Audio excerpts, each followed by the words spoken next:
Medical terms മെയ്ഡീസിയുടെ പുതിയൊരു വീഡിയോയിലേക്ക് എല്ലാവർക്കും സ്വാഗതം.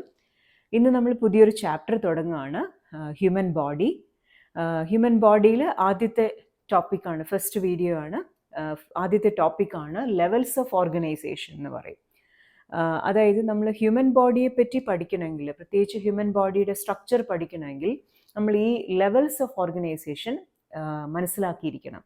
അതായത് ബോഡിയെ എങ്ങനെയാണ് ഉണ്ടാക്കിയിരിക്കുന്നത്, ബോഡിയുടെ ഒരു അറേഞ്ച്മെൻറ്റ് എങ്ങനെയാണെന്നുള്ള ഒരു കൺസെപ്റ്റാണ് ഇതിൽ വരുന്നത്. അപ്പോൾ അത് മനസ്സിലാക്കിയാലാണ് നമുക്ക് പിന്നീട് കൂടുതൽ കാര്യങ്ങൾ നമുക്ക് ബോഡിയെ പറ്റി അറിയാൻ സാധിക്കുക.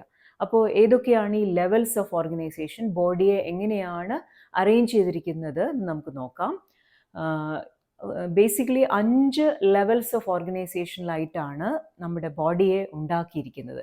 ഏറ്റവും ഒരു ചെറിയ ലെവൽ തൊട്ട് അങ്ങേയറ്റം ഹ്യൂമൻ ബോഡി എന്ന് പറയും. ഹ്യൂമൻ ബോഡിയാണ് നമ്മൾ ഏറ്റവും വലിയ ലെവൽ എന്ന് പറയുന്നത്. അതായത് ഹ്യൂമൻ ബോഡിയുടെ പല ലെവൽസിൽ പല ഡിവിഷൻസ് ആയിട്ടാണ് അറേഞ്ച് ചെയ്തിരിക്കുന്നത്.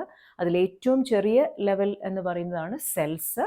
പിന്നെ അത് കഴിഞ്ഞാൽ കുറച്ചുകൂടി വലുത് ടിഷ്യൂസ്, അതുപോലെ അതിലും വലുത് ടിഷ്യൂസിനേക്കാളും വലുത് ഓർഗൻസ്, ദെൻ ഓർഗൻസിനേക്കാളും വലിയ അടുത്ത ലെവൽ എന്ന് പറയുന്നത് ഓർഗൻ സിസ്റ്റംസ്. പിന്നീട് ഓർഗൻ സിസ്റ്റംസിൻ്റെ ഒരു യൂണിയൻ, ഒരു കൂടിച്ചേരലാണ് നമ്മുടെ ഹ്യൂമൻ ബോഡി.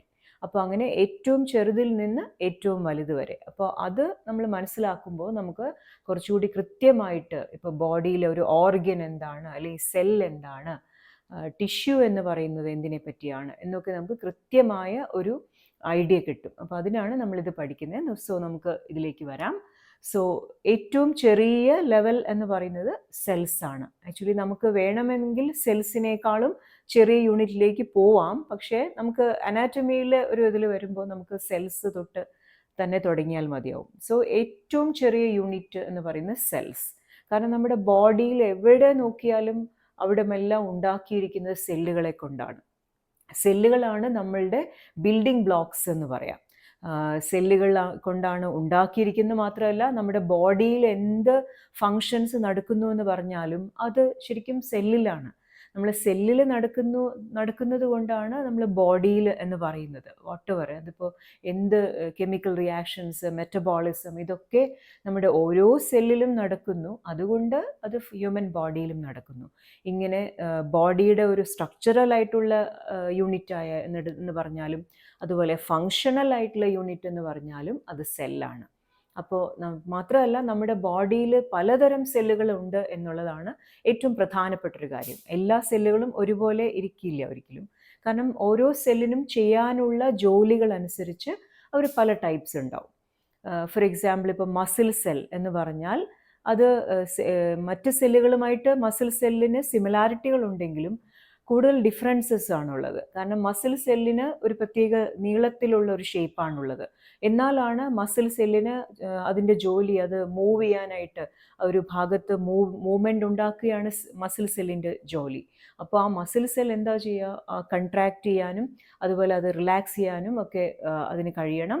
അപ്പോൾ അതിന് വേണ്ടിയിട്ട് ഒരു നീളത്തിലുള്ളൊരു സെല്ലിനെ പോലെ, ഒരു മസിൽ, ഒരു ഫൈബർ പോലെ, ഒരു നാര് പോലെ അങ്ങനെ ഇരിക്കുന്ന ഒരു സെല്ലാണ് മസിലിൻ്റേത്. എന്നാൽ മസിൽ സെല്ലിനെ പോലെ അല്ല നമ്മുടെ ന്യൂറോണുകൾ അല്ലെങ്കിൽ നെർവ് സെൽസ്. അവർക്ക് വേറൊരു ജോലി ചെയ്യാനുണ്ട്. അപ്പോൾ അതുകൊണ്ട് അവർ അതിനനുസരിച്ച് മോഡിഫൈഡ് ആണ്.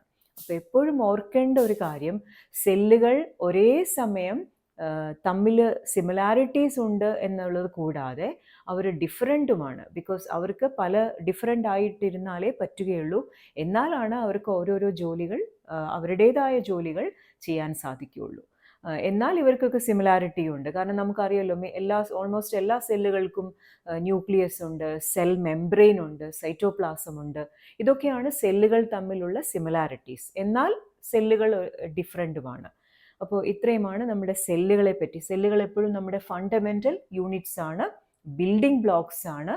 ഈവൻ ഫങ്ഷണലിയും നമ്മുടെ ബോഡിയുടെ ഏറ്റവും ചെറിയ യൂണിറ്റുകളാണ് സെല്ലുകൾ. ഓക്കെ, ദെൻ നമുക്കിനി അടുത്ത ലെവലിലേക്ക് പോകാം. സെൽസ് കഴിഞ്ഞാൽ നെക്സ്റ്റ് ലെവൽ ഓഫ് ഓർഗനൈസേഷൻ ആണ് ടിഷ്യൂസ് എന്ന് പറയും. എന്താണ് ശരിക്കും ഒരു ടിഷ്യൂ എന്നുകൊണ്ട് ഉദ്ദേശിക്കുന്നത്? അതായത് നമ്മളിപ്പോൾ നേരത്തെ പറഞ്ഞല്ലോ, സെല്ലുകൾ തന്നെ പല വിധത്തിലുണ്ട്.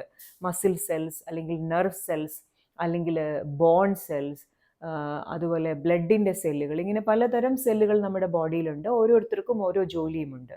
അപ്പോൾ ഒരേ തരത്തിലുള്ള സെല്ലുകൾ, സിമിലർ ആയിട്ടുള്ള സെല്ലുകളുടെ ഒരു കൂട്ടത്തിനെയാണ് നമ്മളെപ്പോഴും ടിഷ്യൂ എന്ന് പറയാം.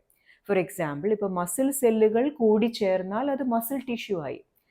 കാരണം ഒരു ടിഷ്യൂവിൽ എപ്പോഴും ഒരേ തരം സെല്ലുകൾ മാത്രമേ ഉണ്ടാവുകയുള്ളൂ. ഒരു കൂട്ടം നെർവ് സെല്ലുകൾ ചേർന്നാൽ നെർവ് ടിഷ്യൂ ആയി. അപ്പോൾ അങ്ങനെ ഒരു കൂട്ടം സിമിലർ സെൽസിൻ്റെ ഒരു ഗ്രൂപ്പ്, ഒരു കൂട്ടത്തിനെയാണ് നമ്മൾ എന്ത് പറയുക, ടിഷ്യൂ എന്ന് പറയുക. അപ്പോൾ സെല്ലിൻ്റെ പേരെന്താണോ അത് തന്നെയാണ് ടിഷ്യൂവിൻ്റെയും പേര്. ഇപ്പം ഞാൻ പറഞ്ഞ പോലെ ബോൺ സെൽസ് കൂടി ചേർന്നാൽ അത് ബോൺ ടിഷ്യൂ ആയി, അല്ലെങ്കിൽ മസിൽ സെൽസ് കൂടി ചേർന്നാൽ അത് മസിൽ ടിഷ്യൂ ആയി. ഇപ്പോൾ സെല്ലായാലും ടിഷ്യൂ ആയാലും പേരൊന്ന് തന്നെയാണ്, കാരണം ഒരേ ടൈപ്പ് ഓഫ് സെല്ലുകൾ തന്നെയാണ് ഒരു ടിഷ്യൂവിൽ ഉണ്ടാവുക. അപ്പോൾ അങ്ങനെ രണ്ടാമത്തെ ലെവൽ ഓഫ് ഓർഗനൈസേഷൻ എന്ന് പറയുന്നതാണ് tissue. So A tissue is actually A union of similar type of cells. ഇപ്പം ഞാൻ ഇതിൽ എഴുതിയിട്ടുണ്ട്, കണ്ടോ, muscle cells together form A muscle tissue. നമ്മളിപ്പോൾ ഏത് മസിൽ ടിഷ്യൂ എടുത്ത് നോക്കിയാലും അതിൽ നിങ്ങൾ മസിൽ സെൽസിനെ മാത്രമേ കാണുകയുള്ളൂ. അപ്പോൾ അവർക്കൊരു പ്രത്യേക ഡ്യൂട്ടിയാണുള്ളത്, മൂവ്മെൻറ്റ്സ് ഉണ്ടാക്കുക. നമുക്കറിയാം വോളണ്ടറി മസിൽസ് ഉണ്ട്, ഇൻവോളണ്ടറി മസിൽസ് ഉണ്ട്. അപ്പോൾ ഇതൊക്കെ ചെയ്യാനായിട്ട് പാകത്തിനുള്ള സെല്ലുകളുടെ ഒരു കൂട്ടമായിരിക്കും എപ്പോഴും മസിൽ ടിഷ്യൂ എന്ന് പറയുന്നത്. So A tissue is always A union of similar kind of cells. Okay, ഇനി നമുക്ക് അടുത്ത ലെവലിലേക്ക് വരാം. ടിഷ്യൂസ് കഴിഞ്ഞ് മൂന്നാമത്തെ ലെവൽ ഓഫ് ഓർഗനൈസേഷൻ ആണ് ഓർഗൻസ് എന്ന് പറയുന്നത്. അതായത് ടിഷ്യൂസിൻ്റെയും കുറച്ചുകൂടി വലിയ ലെവൽ ആണ് ഓർഗൻ.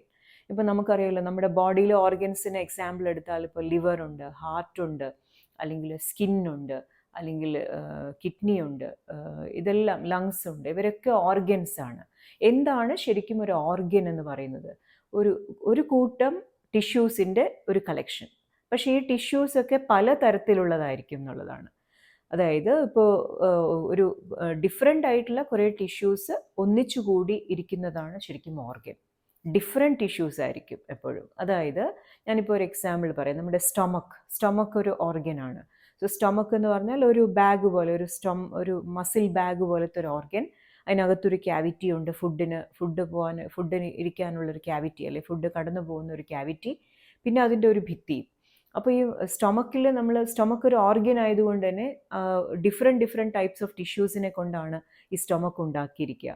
സോ സ്റ്റൊമക്കിൽ തന്നെ ഇപ്പോൾ മസിൽ ടിഷ്യൂ ഉണ്ടാവും. സ്റ്റൊമക്കിൻ്റെ ഭിത്തിയിൽ പ്രധാനമായിട്ട് വരുന്നത് മസിൽ ടിഷ്യൂ ആണ്. ആ മസിൽ ടിഷ്യൂ ആണ് സ്റ്റൊമക്കിൻ്റെ മൂവ്മെൻറ്റ്സ് ഒക്കെ ചെയ്യുന്നത്. ഇനി എന്നാൽ ഈ മസിൽ ടിഷ്യൂവിന് സപ്ലൈ ചെയ്യണമെങ്കിൽ ഇലക്ട്രിക്കൽ എനർജി സപ്ലൈ ചെയ്യണമെങ്കിൽ അവിടെ സ്റ്റൊമക്കിന് സപ്ലൈ ചെയ്യുന്ന നെർവ് ടിഷ്യൂസ് വേണം.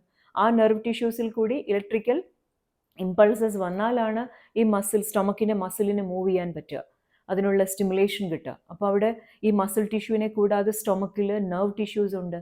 ഇനിയിപ്പോൾ സ്റ്റൊമക്കിൻ്റെ ഏറ്റവും അകത്തെ ഒരു ലൈനിങ് എന്ന് പറയുന്ന ആ ലൈനിങ് ആണ് നമ്മൾ എപ്പിത്തീലിയൽ ടിഷ്യൂ എന്ന് പറയും, ഒരു ലൈനിങ് സെൽസ്.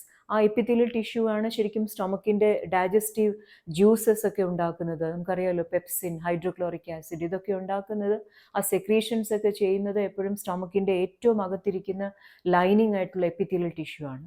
അപ്പോൾ ഇവരെല്ലാവരും കൂടി ഒന്നിച്ചു നിന്നിട്ടാണ് സ്റ്റൊമക്കിൻ്റെ ജോലി എടുക്കുക. സ്റ്റൊമക്ക് എന്ന് പറയുന്ന ഓർഗന് പ്രത്യേക ചില ഫങ്ഷൻസ് ഉണ്ട്. ഈ ഫങ്ഷൻസ് ഒക്കെ ആരാണ് ചെയ്യുക? സ്റ്റൊമക്കിൻ്റെ യൂണിറ്റുകളായിട്ടുള്ള പല type of tissues, different types of tissues. അപ്പോൾ അതിൽ മസിൽ ടിഷ്യൂ ഉണ്ട്, നെർവ് ടിഷ്യൂ ഉണ്ട്, എപ്പിത്തീലിയൽ ടിഷ്യൂ ഉണ്ട്. ഇതെല്ലാം കൂടി ചേർന്നിട്ടാണ് സ്റ്റൊമക്ക് എന്ന് പറയുന്ന ഒരു ഓർഗനും ആ ഓർഗൻ അതിൻ്റെ ജോലികൾ എടുക്കാൻ പാകത്തിനായിട്ട് അത് നിലനിൽക്കുന്നത്. അപ്പോൾ അതുകൊണ്ടാണ് നമ്മൾ പറയുന്നത് ഏതൊരു ഓർഗനും എന്താണ് ശരിക്കും ഡിഫറെൻറ്റ് ടൈപ്പ് ഓഫ് ടിഷ്യൂസിൻ്റെ ഒരു കളക്ഷൻ. ആ ഓരോ ടിഷ്യൂവും അതിൻ്റേതായ രീതിയിൽ ജോലിയെടുക്കുന്നു. അങ്ങനെ ആ ഓർഗൻ്റെ ഒരു ഫങ്ഷനിലേക്ക് ഇവർ ഓരോരുത്തരും കോൺട്രിബ്യൂട്ട് ചെയ്യുന്നു. അപ്പോൾ അങ്ങനെ ഓർഗന് ശരിക്കും അതിൻ്റെ ജോലി ചെയ്യാനായിട്ട് സാധിക്കുന്നു. അപ്പോൾ എപ്പോഴും ഓർക്കുക, ഓർഗൻ ഇസ് എ കളക്ഷൻ അല്ലെങ്കിൽ ഒരു union of different types of tissues. അപ്പോൾ അതാണ് മൂന്നാമത്തെ ലെവൽ ഓഫ് ഓർഗനൈസേഷൻ. സെൽസ്, പിന്നെ ടിഷ്യൂസിനേക്കാളും വലുതാണ് ഓർഗൻസ്. അപ്പോൾ ഇപ്പം ഞാൻ ഇവിടെ എഴുതിയിട്ടുണ്ട്, stomach is N organ made of different types of tissues. നമ്മൾ പറഞ്ഞാൽ എപ്പിത്തീലിയം, അല്ലെങ്കിൽ മസിൽ, നെർവ്, എല്ലാവരും ചേരുന്നതാണ് സ്റ്റൊമക്ക് എന്ന് പറയുന്നത്. അപ്പോൾ ഇതുപോലെ ഏത് ഓർഗൻ എടുത്താലും നിങ്ങൾക്ക് അറിയാൻ പറ്റും അതിൽ പലതരത്തിലുള്ള ടിഷ്യൂസ് ഉണ്ടെന്ന്. ഓക്കെ, ഇനി അടുത്ത ഓർഗൻസിൻ്റെയും അടുത്ത ലെവലാണ് ഓർഗൻ സിസ്റ്റം എന്ന് പറയുന്നത്. 4ാമത്തെ ലെവൽ ഓഫ് ഓർഗനൈസേഷനാണ് ശരിക്കും ഓർഗൻ സിസ്റ്റംസ്. അപ്പോൾ എന്താണ് ഓർഗൻ സിസ്റ്റം? ഇപ്പം നമുക്ക് തന്നെ എക്സാമ്പിൾസ് അറിയാമല്ലോ. ഓർഗൻ സിസ്റ്റംസിന് എക്സാമ്പിൾ ഇപ്പോൾ റെസ്പിറേറ്ററി സിസ്റ്റം, അല്ലെങ്കിൽ ഡൈജസ്റ്റീവ് സിസ്റ്റം, അല്ലെങ്കിൽ സർക്കുലേറ്ററി സിസ്റ്റം. ഇങ്ങനെ മിക്ക ഓർഗൻ സിസ്റ്റംസും എടുത്താൽ നമുക്ക് കാണാം മിക്കതിൻ്റെയും പേരിൽ ഒരു ഫങ്ഷനാണ് ഉണ്ടാവുക. ഇപ്പോൾ ഡൈജഷൻ, അല്ലെങ്കിൽ റെസ്പിറേഷൻ, അല്ലെങ്കിൽ എക്സ്ക്രീഷൻ, അല്ലെങ്കിൽ സർക്കുലേഷൻ. കണ്ടോ, ഈ ഫങ്ഷനുകളൊക്കെ ശരിക്കും നമ്മുടെ ബോഡിയുടെ പ്രധാന ജോലികളാണ്. ഡൈജസ്റ്റ് ചെയ്യുക, ഫുഡ് കിട്ടിയാൽ അത് ഡൈജസ്റ്റ് ചെയ്യുക, അബ്സോർബ് ചെയ്യുക. അതേപോലെ തന്നെ ബ്ലഡ് മുഴുവനും നമ്മുടെ ബോഡിയിൽ മുഴുവനും സർക്കുലേറ്റ് ചെയ്യിപ്പിക്കുക, നമുക്ക് ബ്ലഡിലേക്ക് സെല്ലുകളിലേക്കുമൊക്കെ വേണ്ട ഓക്സിജൻ എത്തിക്കുക, അതാണ് റെസ്പിറേഷൻ. അപ്പോൾ ഇങ്ങനെ ബോഡിക്ക് ചെയ്യാനുള്ള കുറേ കോംപ്ലക്സ് ഫങ്ഷനുകളുണ്ട്. അപ്പോൾ ഈ ഓരോ കോംപ്ലക്സ് ഫങ്ഷനും ഏറ്റെടുത്ത് നടത്തുന്ന ഒരു കൂട്ടം ഓർഗൻസിനെയാണ് നമ്മൾ ഓർഗൻ സിസ്റ്റം എന്ന് പറയുക. ഇപ്പോൾ ഫോർ എക്സാമ്പിൾ നമ്മളിപ്പോൾ ഡൈജസ്റ്റീവ് സിസ്റ്റം എന്ന് പറയുന്ന ഓർഗൻ സിസ്റ്റം, ആ ഓർഗൻ സിസ്റ്റത്തിൽ ഡിഫറെൻറ്റ് ഓർഗൻസ് ആണുള്ളത്. ഇപ്പോൾ നമുക്കറിയാം, ഇപ്പോൾ നമ്മുടെ മൗത്തിൽ തന്നെ ഇപ്പോൾ ടങ്, ടീത്ത്, അതുപോലെ സലൈവറി ഗ്ലാൻസ്, പിന്നെ അത് കഴിഞ്ഞാൽ പിന്നെ നമ്മുടെ ത്രോട്ട് അല്ലെങ്കിൽ ഫാരിങ്സ് എന്ന് പറയും, then oesophagus, stomach, small intestine, large intestine, liver, goal bladder, ഇവരെല്ലാവരും ഡൈജസ്റ്റീവ് സിസ്റ്റത്തിലെ ഓർഗൻസ് ആണ്. ഇവരെല്ലാവരും അൾട്ടിമേറ്റ്ലി എന്തുകൊണ്ടാണ് ഡൈജസ്റ്റീവ് സിസ്റ്റത്തിൻ്റെ ഓർഗനുകളാവുന്നത്? ബിക്കോസ് അവരെല്ലാവരും ഒരു രീതിയിൽ അല്ലെങ്കിൽ മറ്റൊരു രീതിയിൽ ഈ ഡൈജഷൻ, അബ്സോർപ്ഷൻ എന്നൊക്കെ പറയുന്ന ഫംഗ്ഷനിലേക്ക് അവർ കോൺട്രിബ്യൂട്ട് ചെയ്യുന്നുണ്ട്. നമുക്കറിയാമല്ലോ, ഇപ്പോൾ സ്റ്റൊമക്ക് എന്താ ചെയ്യുന്നത്? സ്റ്റൊമക്ക് ഫുഡിനെ ഒരു പരിധിവരെ ഡൈജസ്റ്റ് ചെയ്യാൻ സഹായിക്കുന്നു. അപ്പോൾ അതുപോലെ തന്നെ സ്റ്റൊമക്ക് മൂവ്മെൻറ്റ്സ് ചെയ്യുന്നു, ആ ഫുഡിനെ മുന്നോട്ട് തള്ളി പെരിസ്റ്റാൾസിസ് പോലുള്ള ഫങ്ഷൻസ് ചെയ്യുന്നു. അപ്പോൾ അതേപോലെ ഓരോ ഡൈജസ്റ്റീവ് സിസ്റ്റത്തിലെ ഓരോ ഓർഗനും, ഓരോ മെമ്പർ ഓർഗനും അതിൻ്റേതായ രീതിയിൽ ഈ സിസ്റ്റം എന്തിനു വേണ്ടിയാണോ ഉള്ളത്, ഏത് കോംപ്ലക്സ് ഫങ്ഷൻ ചെയ്യാനാണോ ഈ ഓർഗൻ സിസ്റ്റം ഉള്ളത്, അതിലേക്ക് കോൺട്രിബ്യൂട്ട് ചെയ്യുന്ന മെമ്പേഴ്സാണ് ഈ ഒരു സിസ്റ്റത്തിലെ ഓരോ ഓർഗനും. ഇപ്പോൾ റെസ്പിറേറ്ററി സിസ്റ്റം എടുത്താൽ നമുക്കറിയാം, ഇപ്പോൾ നോസ് ഉണ്ട്, അല്ലെങ്കിൽ എഗെയിൻ ഫാരിങ്സ് ഉണ്ട്, ലാരിങ്സ്, ട്രക്കിയ, അതുപോലെ ലങ്, പ്ലൂറ, ബ്രോങ്കസ്. കണ്ട് ഇവരെല്ലാവരും ചെയ്യുന്നത് എങ്ങനെയെങ്കിലും റെസ്പിറേഷൻ എന്ന് പറയുന്ന ഫങ്ഷൻ പോസിബിൾ ആക്കുക, നമ്മുടെ ബ്ലഡിനെയൊക്കെ ഓക്സിനേറ്റ് ചെയ്യുക, എന്നിട്ട് ബ്ലഡിൽ കൂടി ഓക്സിജനെയൊക്കെ സെല്ലുകൾക്ക് എത്തിച്ചു കൊടുക്കുക. അതാണ് ultimate function of respiratory system. അപ്പോൾ ഈ ഓർഗൻസ് എല്ലാം ചെയ്യുന്നത് ഫൈനലി അവരുടെ എല്ലാം ലക്ഷ്യം എന്താണ്? റെസ്പിറേഷൻ. അതുകൊണ്ട് so that is why they are all members of the respiratory system. അപ്പോൾ എപ്പോഴും നിങ്ങൾക്ക് ഈ ഓർഗൻ സിസ്റ്റംസിൻ്റെ പേര് നോക്കിയാൽ അറിയാം അവർ ചെയ്യുന്ന കോംപ്ലക്സ് ഫങ്ഷൻ എന്താണെന്ന്. അപ്പോൾ അത് ചെയ്യുന്ന ഒരു കൂട്ടം ഓർഗൻസിനെ ആയിരിക്കും നമ്മളെപ്പോഴും എന്ത് വിളിക്കുക? ഓർഗൻ സിസ്റ്റംസ് എന്ന് വിളിക്കുക. അപ്പോൾ ഇവരെല്ലാം ഓർഗൻ സിസ്റ്റംസ് എല്ലാം എന്താണ്? ഒരു കൂട്ടം ഡിഫറെൻ്റ് ഓർഗൻസിൻ്റെ ഒരു കളക്ഷനാണ്. Okay, and they will be having a particular complex function of the body to perform. അപ്പോൾ അതനുസരിച്ചാണ് അവരുടെ പേരുമൊക്കെ ഇട്ടിരിക്കുന്നത്. അപ്പം അങ്ങനെ ഏറ്റവും അവസാനത്തേതിന് തൊട്ട് മുന്നേയുള്ള ലെവൽ ഓഫ് ഓർഗനൈസേഷൻ ആണ് ഓർഗൻ സിസ്റ്റംസ് എന്ന് പറയുന്നത്. ഓക്കെ, ആൻഡ് ഫൈനലി ഈ പറഞ്ഞ പോലെ കുറേ ഓർഗൻ സിസ്റ്റംസിൻ്റെ ഒരു കളക്ഷനാണ് നമ്മുടെ 5ാമത്തെ ലെവൽ ഓഫ് ഓർഗനൈസേഷൻ ആയിട്ട് വരുന്ന ഹ്യൂമൻ ബോഡി, അല്ലേ? നമ്മുടെ ബോഡി ഈ പറഞ്ഞ respiratory system, digestive system, excretory system, circulatory system, ഇങ്ങനെ കുറേ സിസ്റ്റംസ് കൂടി ചേർന്നാൽ, ഡിഫറെൻറ്റ് ഓർഗൻ സിസ്റ്റംസ് കൂടി ചേർന്നാൽ നമ്മുടെ ഹ്യൂമൻ ബോഡിയായി. അപ്പോൾ അതാണ് ഏറ്റവും വലുതും ഏറ്റവും ഫൈനൽ ആയിട്ടുള്ള ലെവൽ ഓഫ് ഓർഗനൈസേഷൻ എന്ന് പറയുന്നത്. അപ്പോൾ ഇങ്ങനെ നമ്മൾ മനസ്സിലാക്കിയാൽ, ഇങ്ങനെ cell, then tissue, then organ systems, and then human body. അപ്പോൾ ഇങ്ങനെ നമ്മൾ ബോഡിയെ അപ്രോച്ച് ചെയ്യുമ്പോൾ, ബോഡിയെ നമ്മൾ മനസ്സിലാക്കുമ്പോൾ നമ്മൾക്ക് ആ ബോഡിയുടെ അനാറ്റമി പഠിക്കുന്നത് കുറച്ചുകൂടി എളുപ്പമായി തീരുന്നു. ഇതിനു വേണ്ടിയാണ് നമ്മളെപ്പോഴും ഹ്യൂമൻ ബോഡിയുടെ ഒരു സ്ട്രക്ചർ നമ്മൾ പഠിച്ചു തുടങ്ങുമ്പോഴേ ഈ ലെവൽസ് ഓഫ് ഓർഗനൈസേഷൻ വെച്ച് തുടങ്ങുന്നത്. അപ്പോൾ നിങ്ങൾക്കും മനസ്സിലായി എന്ന് കരുതുന്നു. നമുക്കിനി ഓരോന്നായിട്ട് ഞാൻ ഇനി ഡിസ്കസ് ചെയ്യാം. സെൽ എന്താണ്, ടിഷ്യൂസ് എന്താണ്, ഇതൊക്കെ നമുക്കിനി വരുന്ന ക്ലാസ്സസിൽ എടുക്കാം. അതുപോലെ തന്നെ മറ്റ് ടോപ്പിക്സും, ഇപ്പോൾ നമുക്കറിയാം ബോഡി ക്യാവിറ്റീസും അങ്ങനെയുള്ള കാര്യങ്ങളൊക്കെ നമുക്കിനി വരുന്ന വീഡിയോസിൽ ഡിസ്കസ് ചെയ്യാം. അപ്പോൾ ഇത്രയും നിങ്ങൾക്ക് ക്ലിയർ ആയി എന്ന് വിചാരിക്കുന്നു. 5 ലെവൽസ് ഓഫ് ഓർഗനൈസേഷൻ, ഏറ്റവും സ്മോളസ്റ്റ് തൊട്ട് ഏറ്റവും ലാർജസ്റ്റ് വരെ. സെൽസ് ആണ് ഏറ്റവും ചെറുത്. സെൽസ് തന്നെ എങ്ങനെയാണ്? Cells of same type or similar type form tissues. എന്നാൽ different tissues form an organ. Different organs together form an organ system, and different organ systems make the body, human body. അപ്പോൾ ഇനി അടുത്തൊരു വീഡിയോയിൽ നമുക്ക് കാണാം. അതുപോലെ ഇതിൽ തന്നെ നിങ്ങൾക്ക് ഏതെങ്കിലുമൊക്കെ ടോപ്പിക്സ്, ഹ്യൂമൻ ബോഡി റിലേറ്റഡ് ആയിട്ട് ഏതെങ്കിലും ടോപ്പിക്സ് വേണമെങ്കിൽ സജസ്റ്റ് ചെയ്യുക. അതുപോലെ സബ്സ്ക്രൈബ് ചെയ്തിട്ടില്ലെങ്കിൽ ചാനൽ എത്രയും വേഗം സബ്സ്ക്രൈബ് ചെയ്യുക. അപ്പോൾ ഇന്ന് നമുക്ക് അടുത്തൊരു വീഡിയോയിൽ കാണാം, ഹ്യൂമൻ ബോഡിയുടെ തന്നെ. So thank you.